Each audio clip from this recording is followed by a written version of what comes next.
Haya ndugu zangu mnaonifuatilia, karibu sasa hapa tufanye ili swali linalohusiana na kutafuta kipeuo cha pili, lakini namba ipo katika sehemu, si ndio?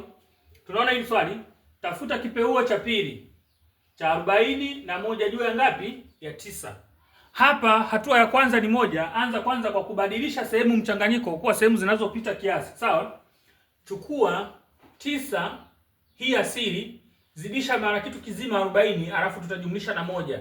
Yaani kwa maana ya kwamba tutachukua 9 tutazidisha mara 40 tutajumlisha na moja, alafu tutaweka juu ya ngapi? Ya 9. Hivi tafute kipeuo cha pili, sawa? Sawa. 9 mara 40 unapata 360. Ukijumlisha na moja unapata 361 juu ya ngapi? Ya 9. Hapa tumebadili tayari sehemu mchanganyiko kuwa sehemu zipitazo kiasi. Baada ya hapa sasa utatafuta kipeuo cha pili cha namba ya juu peke yake 361, utatafuta kipeuo cha pili, alafu utatafuta kipeuo cha pili pia cha 9. Hebu tuangalie cha 361 peke yake. Sawa, 1 2. Tenga namba 2 kutoka mkono wa kulia kuelekea mkono wa kushoto. Sawa? Hapo utahesabu 1 2 unaweka mkato. Sasa unatafuta namba ya kuweka hapa na hapa, ukizidisha yenyewe kwa yenyewe. Kwa mfano 1 mara 1 unapata 1. Ukitoa hapa inabaki ngapi?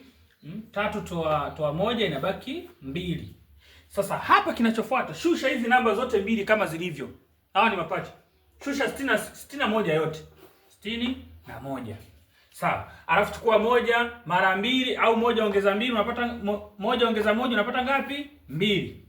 Tafuta namba ya kuweka hapa na hapa, ukizidisha upate 261. Sawa? Hebu tujaribishe 9. Na hapa weka 9. Ambao itakuwa ni 29 mara 9. Je, tutapata 261 hivi. 9 mara 9 81. Tunaandika moja, tunashika 8. 9 mara 2 18, ongeza 8 26. Kumbe ni 9. Ambayo inakuwa ni 261. Tukitoa hesabu yetu inakuwa imeisha. Kumbe kipeuo cha pili cha 361 ni 19. Sawa? Tumepata 19 juu ya ngapi? Kipeuo cha pili cha 9 ambayo litakuwa ni 3.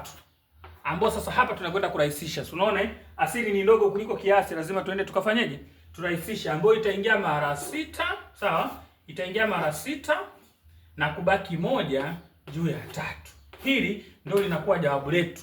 Hapo tutakuwa tumemaliza kutafuta kipeuo cha pili cha 41 juu ya 9. Jawabu lake tumepata ni 6 na moja juu ya ngapi?